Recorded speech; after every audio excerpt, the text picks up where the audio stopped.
The Krogan evolved in a hostile and vicious environment. Until the invention of gunpowder weapons, eaten by predators was still the #1 cause of Krogan fatalities. Afterwards, it was death by gunshot. When the Solarians discovered them, the Krogan were a brutal, primitive species, struggling to survive a self-inflicted nuclear winter. The Solarians culturally uplifted them, teaching them to use and build modern technology, so they could serve as soldiers in the Rachni War. Liberated from the harsh conditions of their homeworld, the quick-breeding Krogan experienced an unprecedented population explosion. They began to colonize nearby worlds. Even though these worlds were already inhabited, the Krogan rebellions lasted nearly a century, only ending when the Turians unleashed the genophage, a Solarian-developed bioweapon that crushed all Krogan resistance. The genophage makes only 1 in 1,000 pregnancies viable, and today the Krogan are a slowly dying breed. Understandably, the Krogan harbor a grudge against all other species, especially the Turians. Reaper indoctrination is an insidious means of corrupting organic minds, reprogramming the brain through physical and psychological conditioning using electromagnetic fields, infrasonic and ultrasonic noise, and other subliminal methods. The Reaper's resulting control over the limbic system leaves the victim highly susceptible to its suggestions. Organics undergoing indoctrination may complain of headaches and buzzing or ringing in their ears. As time passes, they have feelings of being watched and hallucinations of ghostly presences. Ultimately, the Reaper gains the ability to use the victim's body to amplify its signals, manifesting as alien voices in the mind. Indoctrination can create perfect deep-cover agents. A Reaper's suggestions can manipulate victims into betraying friends, trusting enemies, or viewing the Reaper itself with superstitious awe. Should a Reaper subvert a well-placed political or military leader, the resulting chaos can bring down nations. Long-term physical effects of the manipulation are unsustainable. Higher mental functioning decays, ultimately leaving the victim a gibbering animal. Rapid indoctrination is possible, but causes this decay in days or weeks. Slow, patient indoctrination allows the thrall to last for months or years. Dr. Karen Chakwas is a trauma surgeon and a major in the Alliance Navy. She served on the SSV Normandy under both Captain Anderson and Commander Shepard, and was aboard the ship when it was destroyed by the Collectors. She later quit the Alliance in order to rejoin Shepard on the Cerberus-built Normandy SR-2. Along with most of the Second Normandy's crew, Dr. Chakwas was kidnapped by the Collectors and taken beyond the Omega-4 relay, where Commander Shepard eventually rescued her. After the Alliance impounded the Normandy SR-2, an inquiry found that Dr. Chakwas had no significant role in or provable knowledge of Cerberus's criminal activities. She has since rejoined the Alliance. The Elcor are a citadel species native to the high-gravity world Dakuna. They are massive creatures, standing on 4 muscular legs for increased stability. Elcor move slowly, an evolved response to an environment where a fall can be lethal. This has colored their psychology, making them deliberate and conservative. Elcor speech is ponderous and monotone. Among themselves, scent, slight movements, and subvocalized infrasound convey shades of meaning that make a human smile seem as subtle as a fireworks display. Since their subtlety can lead to misunderstandings with other species, the Elcor often go out of their way to clarify when they are being sarcastic, amused, or angry. Dakuna's high gravity impedes mountain formation. Most of the world consists of flat, open plains, which prehistoric Elcor wandered across in small family bands. Modern Elcor still prefer open sky, and can become restless and uncomfortable on long starship journeys. The Systems Alliance is an independent supranational government representing the interests of humanity as a whole. The Alliance is responsible for the governance and defense of all extrasolar colonies and stations. The Alliance grew out of the various national space programs as a matter of practicality. Sol's planets had been explored and exploited through piecemeal national efforts. The expense of colonizing entire new solar systems could not be met by any one country. With humans knowing that alien contact was inevitable, There was enough political will to jointly fund an international effort. Still, the alliance was often disregarded by those on Earth until the First Contact War. While the national governments dithered and bickered over who should lead the effort to liberate Shanxi, the alliance fleet struck decisively.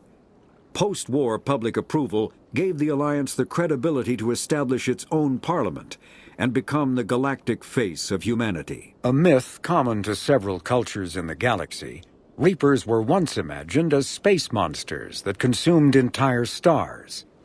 Archaeologists who searched for the sources of such myths found little besides the themes of all-consuming devils that are common to primitive cultures. Although accurate information about the Reapers remains scarce, the galaxy now knows that the Reapers are not a myth. They are a real and devastating threat. The Asari homeworld, Thessia, is the core of the largest economy in the Milky Way.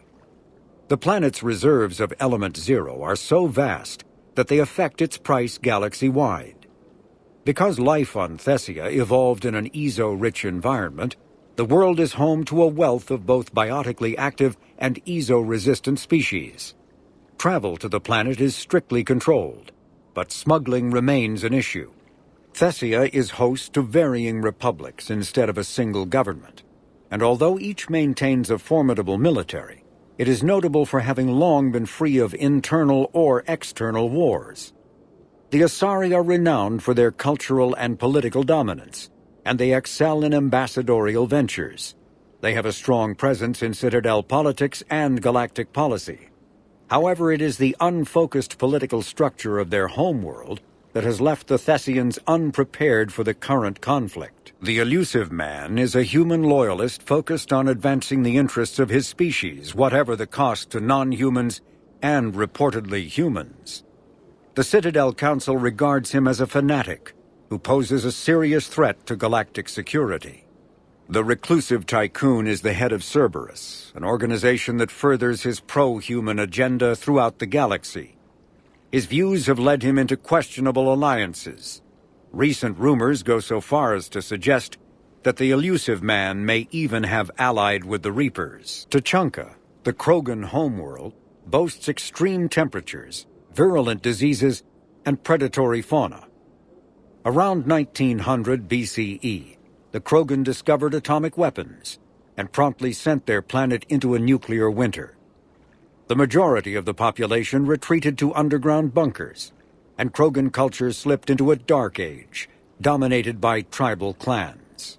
In 80 CE, decades into the Rachni Wars, the Solarian Union made first contact with the primitive Krogan and initiated a cultural uplift to shape them into a modern army capable of confronting the Rachni. During this uplift, the Solarians constructed the Shroud facility on Tuchanka to shield the planet from harmful forms of solar radiation.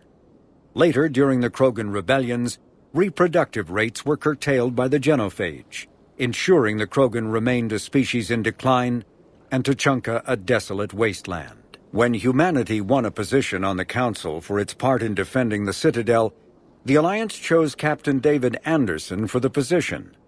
Udina became his advisor.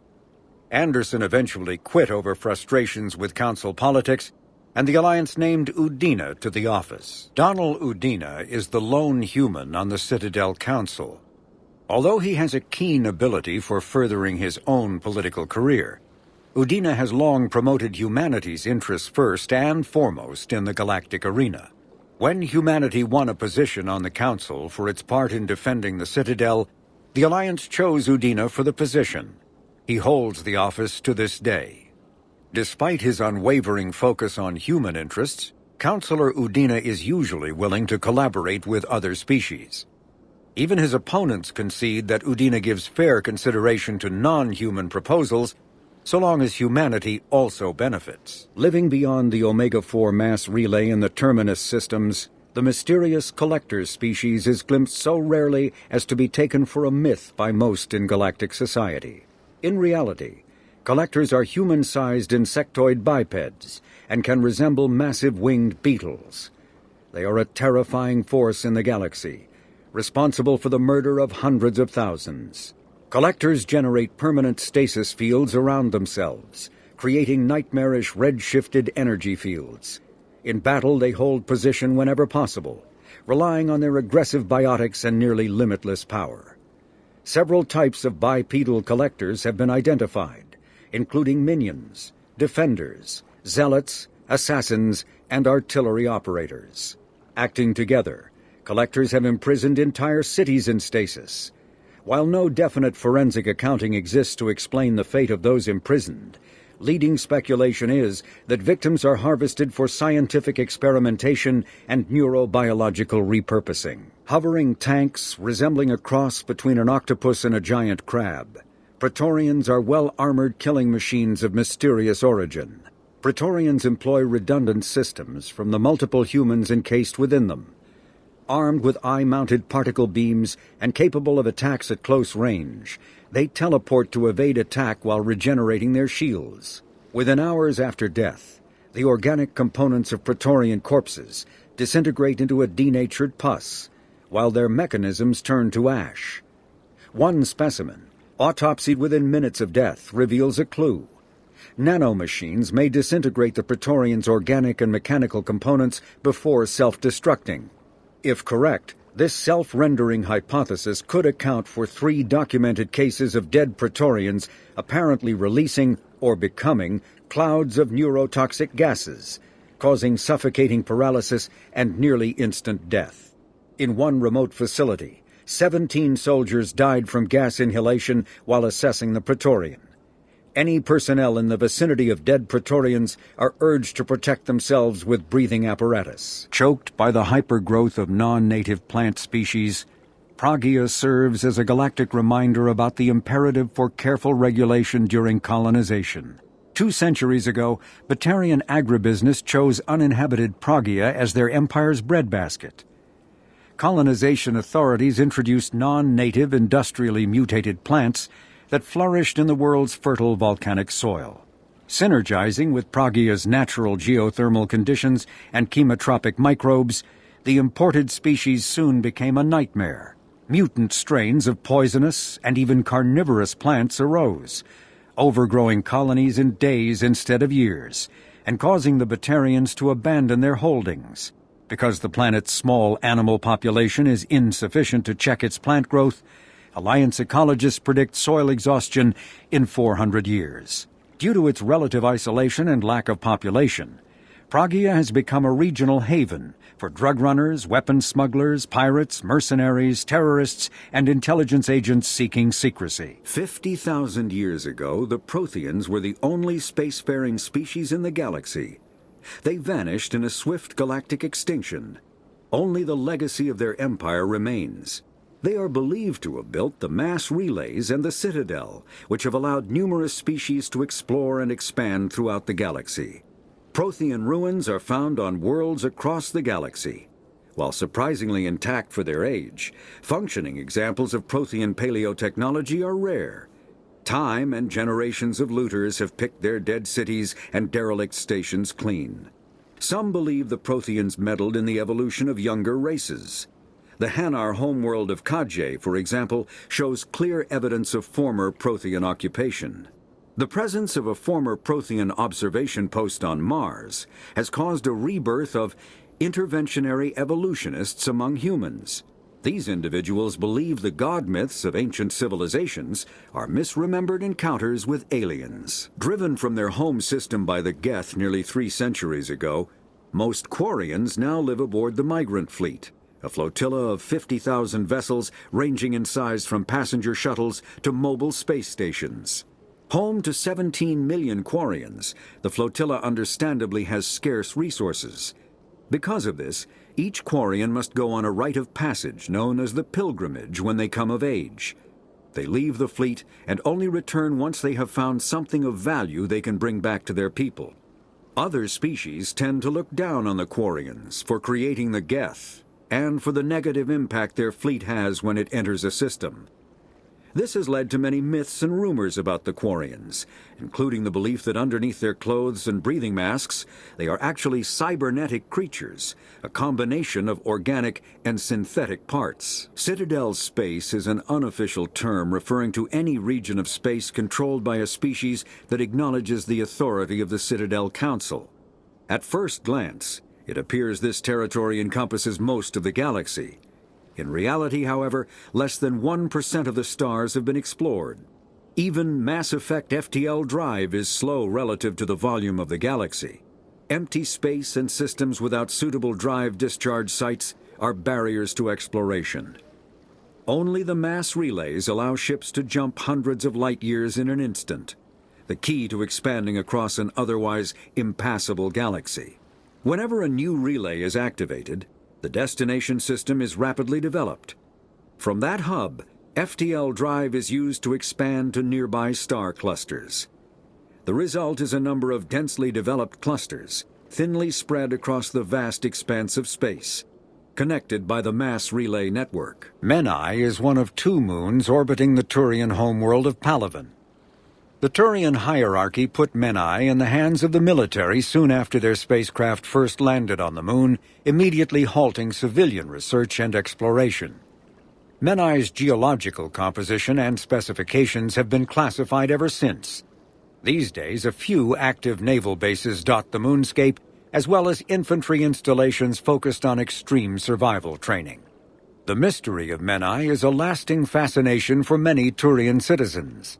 Speculation about its presumably rare and valuable resources has become a common plot point in vids, novels, and even poetry for young Turians. When the Turians were introduced to the galactic community, an Asari diplomat poetically described their homeworld Palaven as a silver world of fortresses and fire.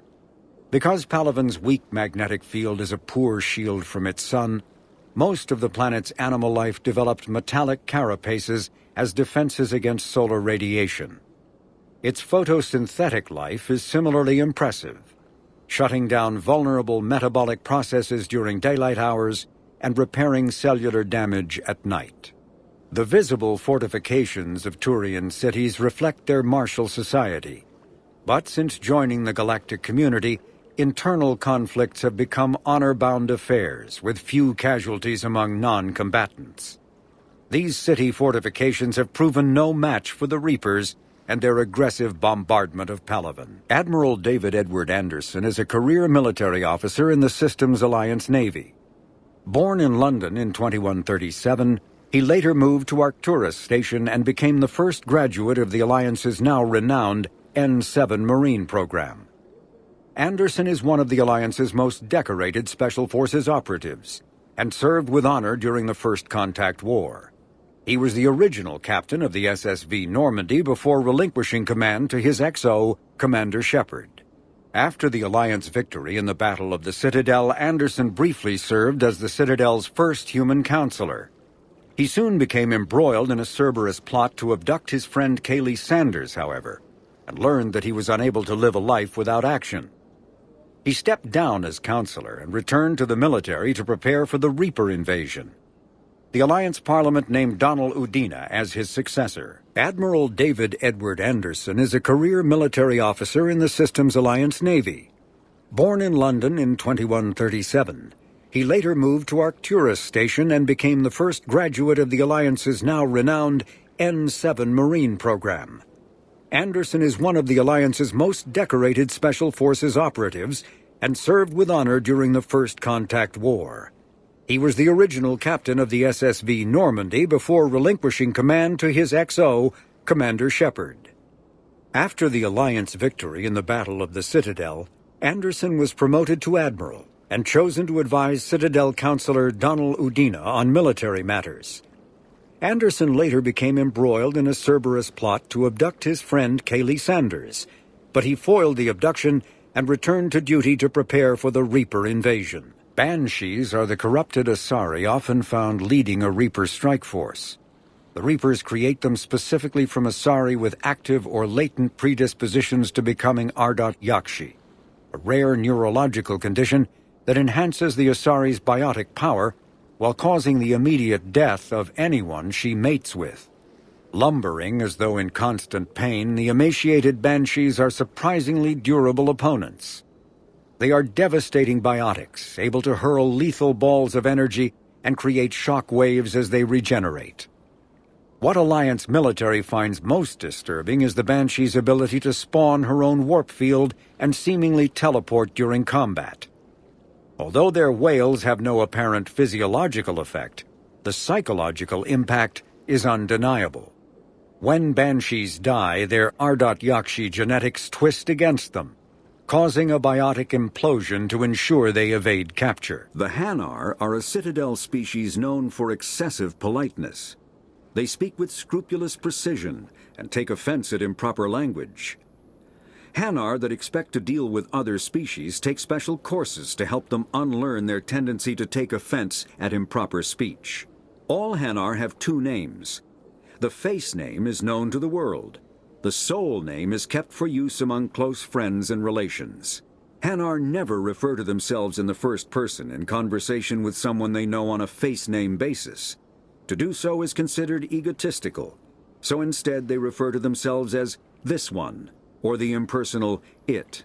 Their homeworld, Kajay, has 90% ocean cover and orbits an energetic white star, resulting in a permanent blanket of cloud.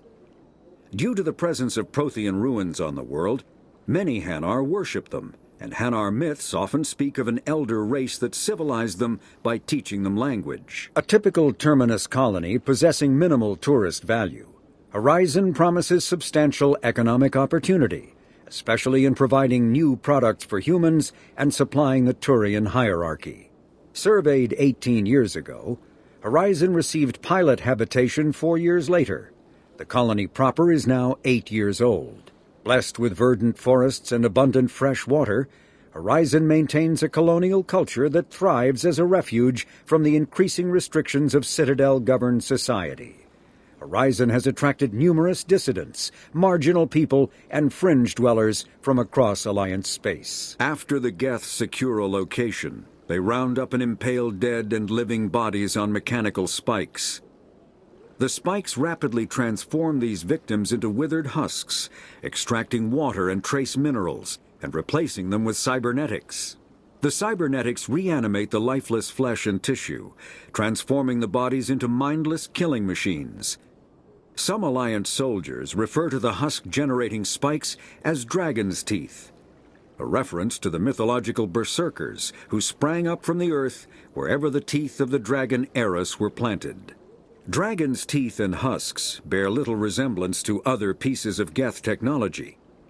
No one is sure why a synthetic race would bother to drain the minuscule amount of recoverable resources from organic corpses, though the value of reusing them as shock troops is obvious. A regional hub of Asari commerce awash in riches, Ilium is infamous for its abusive labor practices and legalization of nearly everything except murder. As such, Ilium is the preferred production site for weapons and pharmaceuticals that would be illegal nearly everywhere else, made even more lucrative by legal indentured servitude. Among the biotics-related pharmaceutical producers is the Dantius Corporation, a rising star in galactic commerce. Despite the dangers of its products, Ilium is renowned for glamour, luxury, and safety, provided by near-total surveillance, making it a favored tourist destination. Countless celebrities maintain palatial estates on Ilium and in its capital Nos Astra. The sole obstacle to business on Ilium is its extensive bureaucracy, tolerated only for its provision of security. Regardless of the character of its economy, Ilium's self-congratulatory media exalts its own society with the provincial arrogance of new money, glorifying in sexiest CEOs and 10 richest residents lists. The reclusive tycoon calling himself the Elusive Man is a human nationalist focused on advancing human interests, whatever the cost to non-humans. The Citadel Council regards him as a fanatic, posing a serious threat to galactic security. A mysterious maverick, to say the least, the Elusive Man heads the Cerberus network. Dubbed the Elusive Empire by investigators, Cerberus is an allegedly untraceable syndicate of private intelligence agencies, biotics laboratories, engineering and scientific research teams, and lucrative front companies.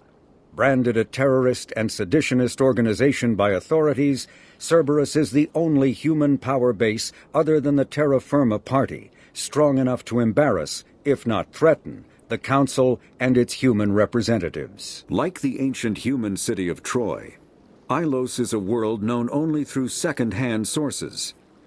References to Ilos have been found at several other Prothean ruins, though direct study of the world is unlikely to occur.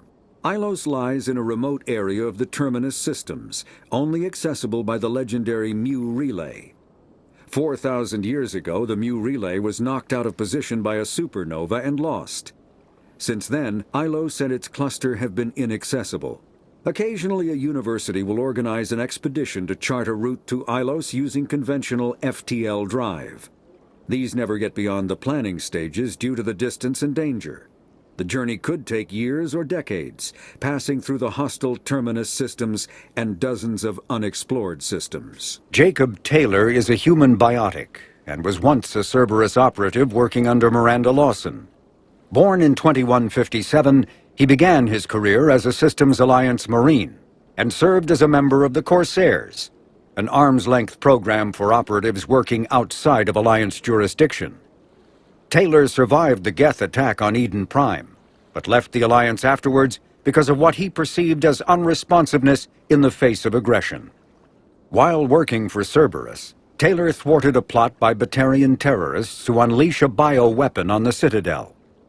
Soon after, he was assigned to Project Lazarus, the Cerberus effort to reconstruct Commander Shepard and the Normandy stealth frigate. Following the project's completion, Taylor accompanied Shepard through the Omega-4 relay to destroy the Collectors. He survived that mission and has since left Cerberus, although his current whereabouts and affiliations are unknown. Flight Lieutenant Jeff "Joker" Moreau is a respected pilot with the Alliance Navy. Born and raised on Arcturus Station, he is widely considered to be the best helmsman in the Systems Alliance. Moreau enlisted with the Navy directly out of school and quickly gained the respect of his superiors. He served as pilot of both the Normandy SR-1 and its successor, the SR-2, and was at their respective helms during the Battle of the Citadel and the assault on the Collectors. Moreau suffers from Vrolik syndrome, a rare debilitating disorder also known as brittle bone disease. Major Caden Alenko is a human biotic and an officer in the Systems Alliance. He served as staff lieutenant under Commander Shepard on the SSV Normandy during the Battle of the Citadel, and now heads the Special Operations Biotics Division at the Alliance Warfare Center. An Alliance tribunal recently called on Alenko to testify about his experience with the Reapers. Alenko suffers from severe headaches because of the early model L2 biotic implants that he was given as a child. The L2 implants have since been discontinued due to the risk of crippling neurological damage. When the Asari discovered the Citadel, they also discovered the Keepers, a docile, multi-limbed insect race that seemingly exists only to maintain and repair the Great Prothean Station. Early attempts to communicate with or study the Keepers were failures, and it is now illegal to interfere with or impede Keeper activity. Because they are completely non-threatening, Keepers have become virtually invisible to everyone else. Similarly, they seem indifferent to other species, except for their tendency to help new arrivals integrate themselves into the Citadel. No matter how many Keepers die due to old age, violence, or accident, they maintain a constant number. No one has discovered the source of new Keepers, but some hypothesize they are genetic constructs. Biological androids created somewhere deep in the inaccessible core of the Citadel itself. A political economic pact for collective colonial security, the Alliance is the central galactic institution of human society. The Alliance gained associate membership to the Citadel Council in 2165 and assumed leadership in 2183, with former Ambassador Donald Udina presiding. Many species regard humanity as a rogue race, and its 2183 victory following the attack on Eden Prime as a brutal and calculated sacrifice of its military rivals.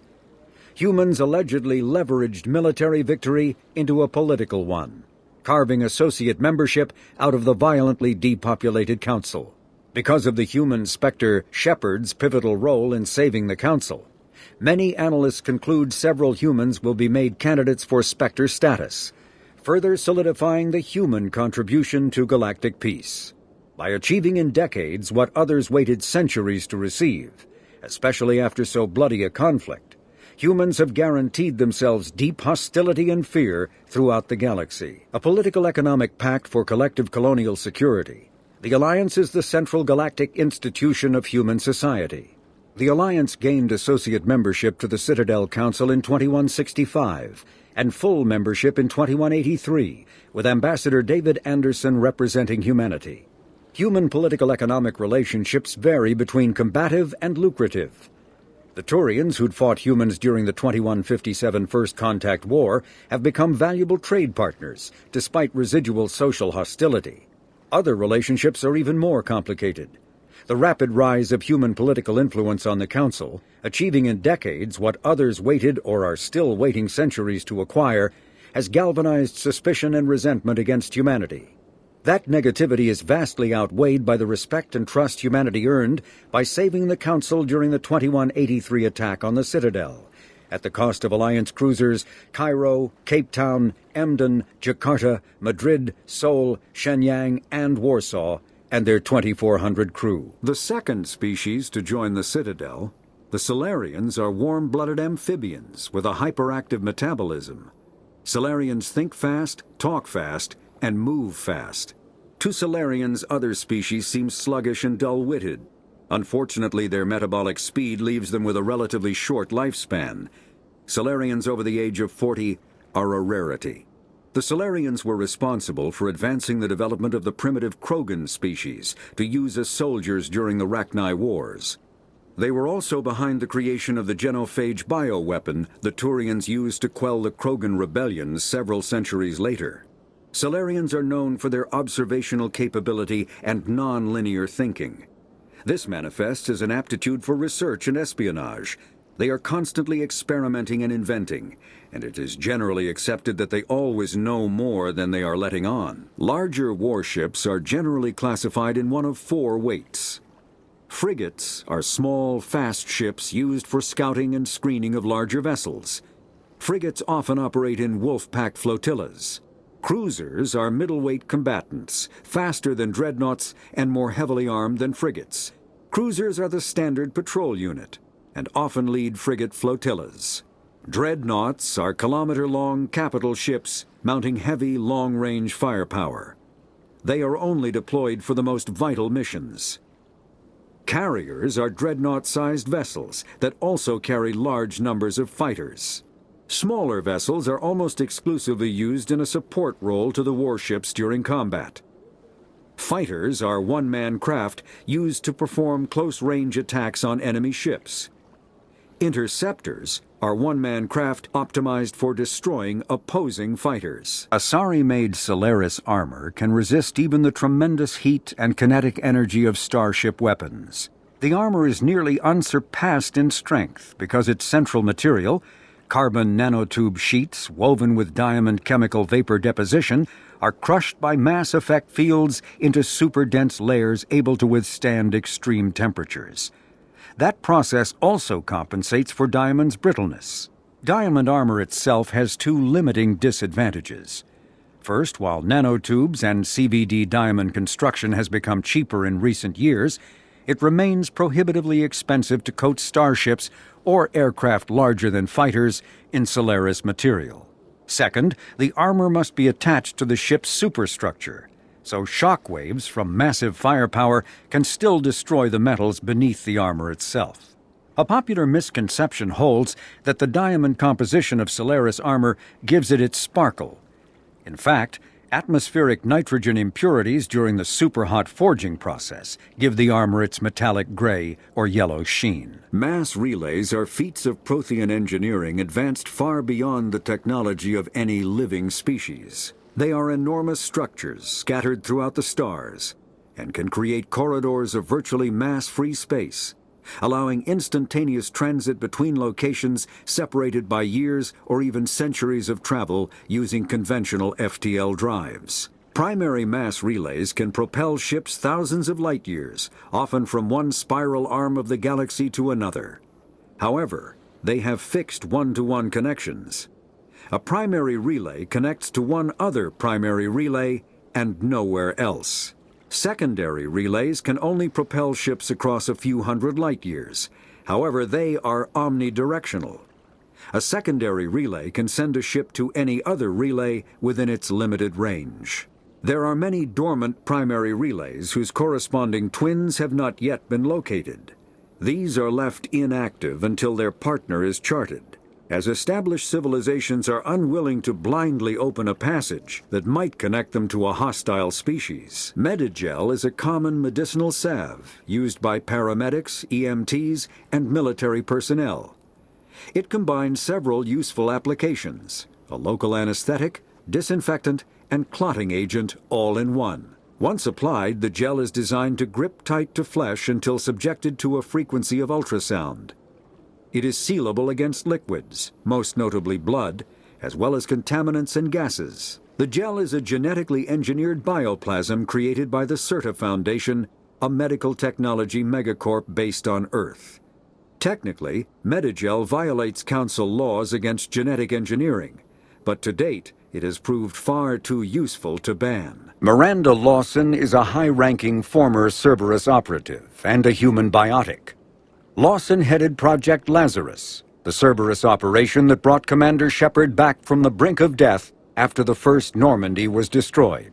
Lawson is herself an example of the achievements possible through genetic engineering.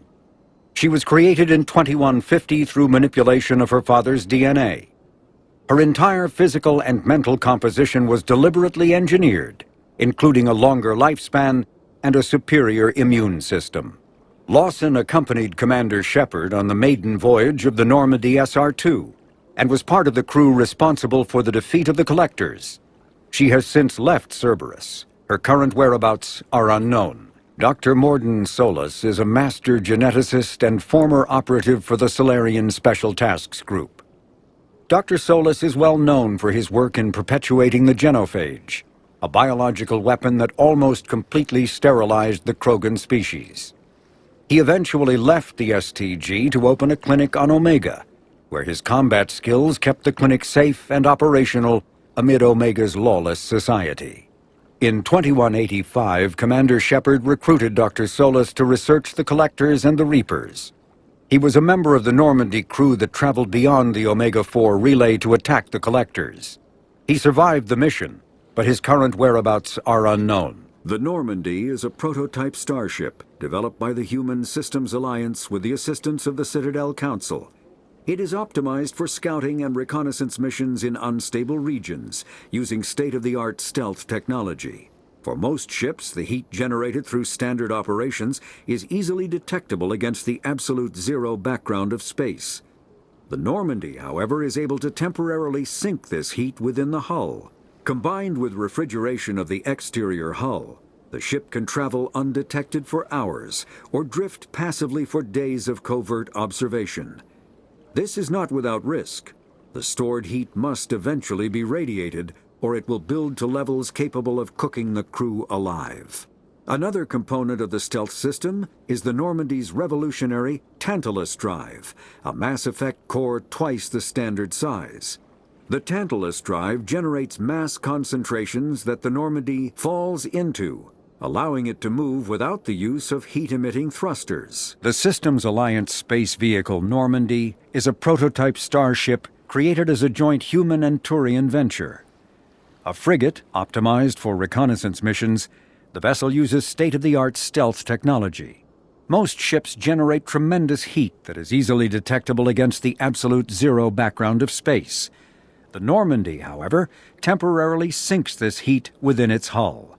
Because of exterior hull refrigeration, the ship can travel undetected for hours, or drift passively for days of covert observation. That heat sinking carries the risk of cooking the crew alive if the stored heat is not eventually radiated. Also contributing to stealth is the Normandy's revolutionary Tantalus drive, a Mass Effect core double the standard size. The Tantalus generates mass concentrations that the Normandy falls into, allowing it to move without the use of heat-emitting thrusters. With elaborate secrecy, Cerberus labored for years to build a new, superior Normandy. The vehicle's many alterations produced a craft nearly double the original size, requiring an even larger Tantalus drive core to compensate. The new Normandy features greater space in living quarters, research laboratory, observation deck, and cargo bay. Its shuttle can make landings the Normandy cannot attempt. In addition to tight beam communicators, Normandy's Quantum Entanglement Communicator, QEC, provides instantaneous contact with the elusive man. The Enhanced Defense Intelligence AI coordinates many of the ship's combat functions, assisting and even supplanting human piloting. Potential upgrades are numerous. The airframe could support additional armor and an axial mass accelerator. The thrusters could support recent advances in fuel technology beyond H2O2 chemical rockets.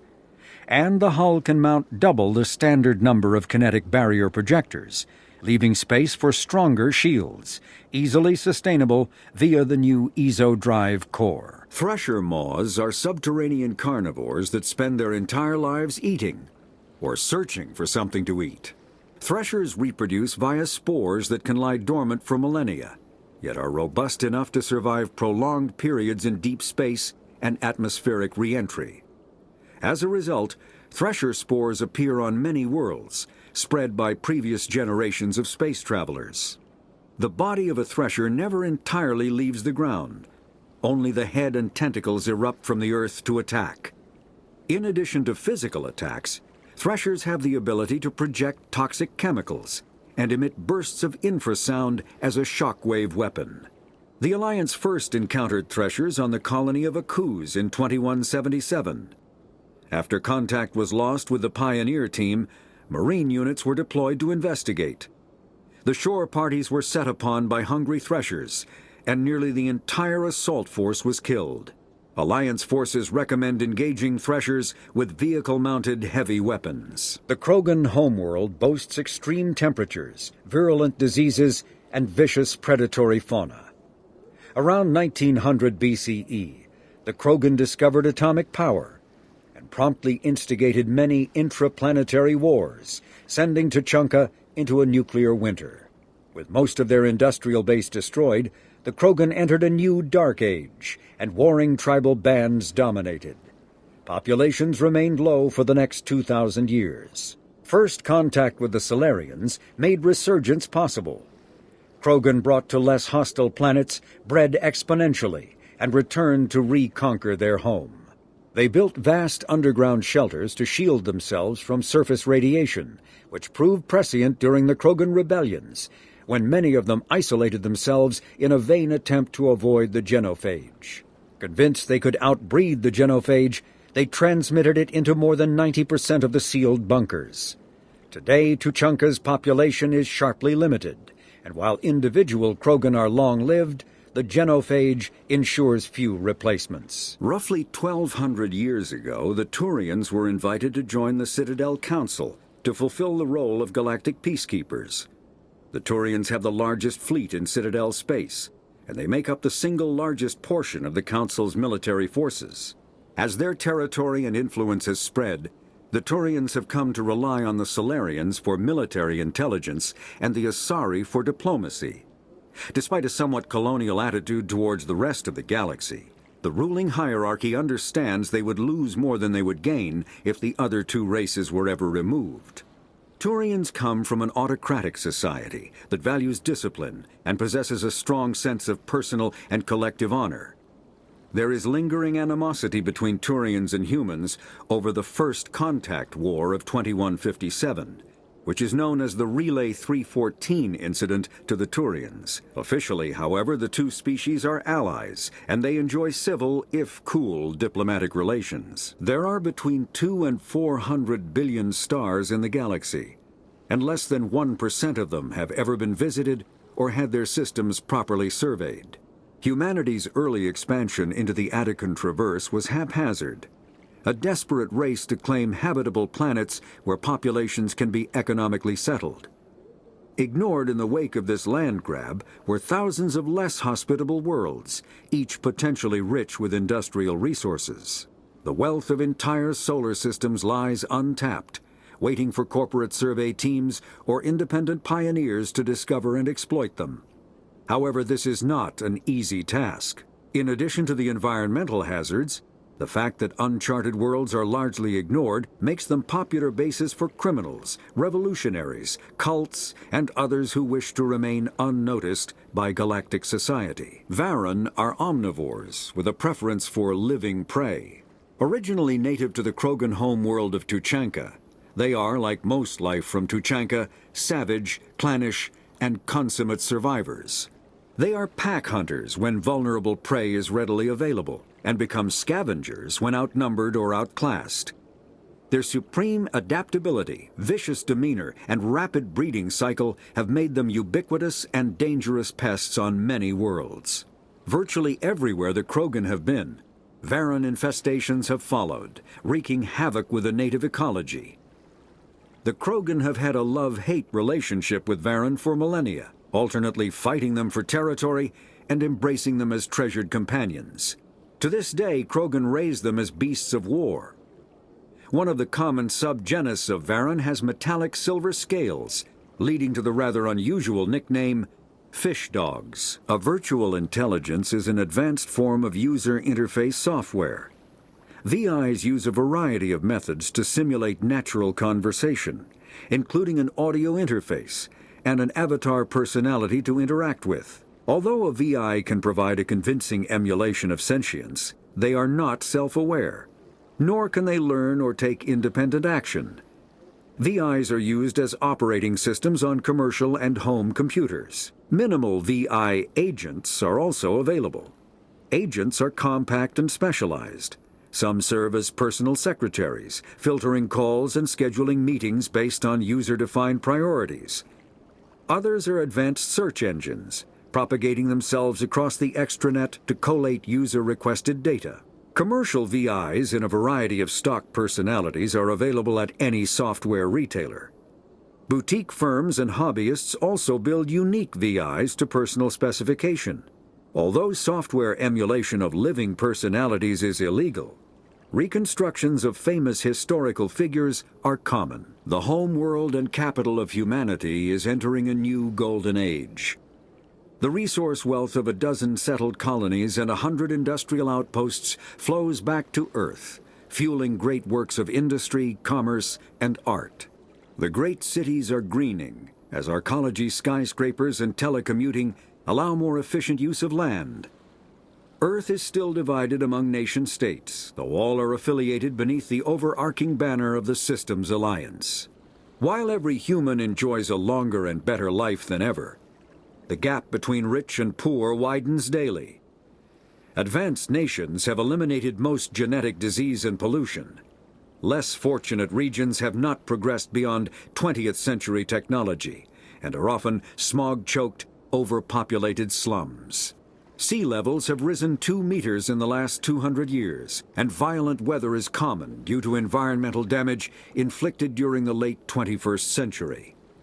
The past few decades, however, have seen significant improvement due to recent technological advances. The Systems Alliance UT-47 drop shuttle landing craft holds 12 soldiers in a cramped, uncomfortable cargo bay and 2 more in the cockpit. Officially named the CODEX, the drop shuttle is better known to Alliance Marines as the Combat Cockroach due to its appearance and durability. The vehicle's robust environmental sealant technology exposes few vulnerable parts to the elements. First tested in the sulfuric acid clouds and extreme temperatures of Venus, the CODEX can land in hard vacuum, high pressure, and temperatures from near absolute zero to over 900 degrees Celsius. A true contragravitic vehicle, the CODEX's substantial element zero core allows flight by entirely countering the vehicle's mass. Its small thrusters are for directional control only, so if the mass effect field fails, the vehicle becomes a proverbial 3 million credit coffin. The unarmed shuttle forgoes weaponry space for active masking, electronic countermeasures, and a robust kinetic barrier system, ideal for dropping troops undetected. Though now extinct, the Rachni once threatened every species in Citadel space. Over 2,000 years ago, explorers foolishly opened a mass relay to a previously unknown system and encountered something never seen before or since, a species of spacefaring insects guided by a hive mind intelligence. Unfortunately, the Rachni were not peaceful, and the galaxy was plunged into a series of conflicts known as the Rachni Wars. Attempts to negotiate were futile, as it was impossible to make contact with the hive queens that guided the race from beneath the surface of their toxic home world. The emergence of the Krogan ended the Rachni Wars. Bred to survive the harshest environments, the Krogan were able to strike at the queens in their lairs and reclaim conquered council worlds. But when Krogan fleets pressed them back to their homeworld, the Rachni refused to surrender, and the Krogan eradicated them from the galaxy. The Drell homeworld of Rakana once teemed with life, its arid plains home to spectacular insect and reptile analogs. But the Drell took to industrialization early, and did not realize the extent of the environmental damage they caused until it was too late. With their topsoil depleted and oceans too acidic to sustain life, the Drell were situated for a massive population crash by 2025 CE. It was then the Hanar stepped in, mounting a large-scale rescue operation to bring Drell to the Hanar homeworld, Kajay. As wars erupted over what resources remained on Rakana and billions began to die, approximately 375,000 Drell escaped in the Exodus. To repay their debt, the Drell entered into an agreement with the Hanar. Called the Compact, it states that the Drell would assist the Hanar with tasks the Hanar cannot physically perform. Today, high-ranking Hanar are frequently inseparable from their Drell attendants. Reaper indoctrination is an insidious means of corrupting organic minds, reprogramming the brain through physical and psychological conditioning, using electromagnetic fields, infrasonic and ultrasonic noise, and other subliminal methods. The Reaper's resulting control over the limbic system leaves the victim highly susceptible to its suggestions. Organics undergoing indoctrination may complain of headaches and buzzing or ringing in their ears. As time passes, they have feelings of being watched and hallucinations of ghostly presences. Ultimately, the Reaper gains the ability to use the victim's body to amplify its signals, manifesting as alien voices in the mind. Indoctrination can create perfect deep cover agents. A Reaper's suggestions can manipulate victims into betraying friends, trusting enemies, or viewing the Reaper itself with superstitious awe. Should a Reaper subvert a well-placed political or military leader, the resulting chaos can bring down nations. Long-term physical effects of the manipulation are unsustainable. Higher mental functioning decays, ultimately leaving the victim a gibbering animal. Rapid indoctrination is possible, but causes this decay in days or weeks. Slow, patient indoctrination allows the thrall to last for months or years. A myth common to several cultures in the galaxy. Reapers were imagined to be space monsters who consumed entire stars. Archaeologists and mythologists attempting to uncover sources for such myths have yielded little, except interstellar religious themes of all-consuming devils common to primitive cultures. Once believed to be of Prothean origin, mass relays were in fact created by the Reapers, using technology far beyond that of other living species. The enormous structures, scattered throughout the stars, create corridors of virtually mass-free space. This allows instantaneous transit between locations normally separated by years or even centuries, using conventional FTL drives. Primary mass relays can propel ships thousands of light years. The flight path, however, is fixed to a single relay elsewhere in the galaxy. By contrast, secondary relays, while only capable of propelling ships a few hundred light years, can reach any other relay within their limited range. Many primary relays lie dormant, their destinations not yet known. These relays are often left inactive on purpose, as established civilizations are unwilling to blindly open a passage that might connect them to a new hostile species. The Reapers do not share the same concern, and freely use the dormant relays. Cerberus built the Normandy SR-2 as a second-generation version of the Alliance frigate SSV Normandy after the Collectors destroyed the original. The SR-2's many alterations produced a craft nearly double the original size, requiring an even larger Tantalus drive core to compensate. Its state-of-the-art Kodiak shuttle can make landings the original Normandy could not attempt. The Enhanced Defense Intelligence, an AI known colloquially as EDI, coordinates many of the ship's combat functions, assisting and even supplanting human piloting. The Alliance has recently appropriated and refurbished the SR-2. In addition to tight beam communicators, the Quantum Entanglement Communicator, QEC, provides instantaneous contact with Alliance Command. Noveria is a cool, rocky world with most of its hydrosphere locked up in massive glaciers. A privately chartered colony world, the planet is owned by the Noveria Development Corporation Holding Company. The NDC is funded by investment capital from 24 high-technology development firms and administrated by an executive board representing their interests. The investors built remote hot labs in isolated locations across Noveria's surface. These facilities are used for research too dangerous or controversial to be performed elsewhere, as Noveria is technically not part of Citadel space and therefore exempt from Council law. By special arrangement, Citadel's special tactics and reconnaissance agents have been granted extraterritorial privileges, but it remains to be seen how committed the executive board is to that principle. Given its unique situation, it is understandable that Noveria is often implicated in all manner of wild conspiracy theories. Originally an asteroid rich in element 0, Omega was briefly mined by the Protheans, who eventually abandoned it due to its thick, impenetrable crust. Thousands of years later, nature did what even the Protheans could not. A collision with another asteroid broke Omega in half, exposing its trove of element 0 for easy mining. A rush ensued as corporations and private individuals tried to strike it rich on Omega, and thieves and outlaws followed in their wake. As space became tight, construction of processing facilities extended vertically from the asteroid, creating Omega's jellyfish-like silhouette. To prevent future collisions, the station is ringed with enormous mass-effect field generators that redirect incoming debris. Today, Omega is a major hub of narcotics, weapons, and EZO trafficking, without even a pretense of civilian government or military control. Only mercenary groups have been able to instill a limited order. The most ruthless is an Asari syndicate run by the notorious Arya T'Loak. Omni-tools are handheld devices that combine a computer microframe, sensor analysis pack, and manufacturing fabricator. Versatile and reliable, an Omni-tool can be used to analyze and adjust the functionality of most standard equipment, including weapons and armor, from a distance. The fabrication module can rapidly assemble small three-dimensional objects from common reusable industrial plastics, ceramics, and light alloys. This allows for field repairs and modifications to most standard items, as well as the reuse of salvaged equipment.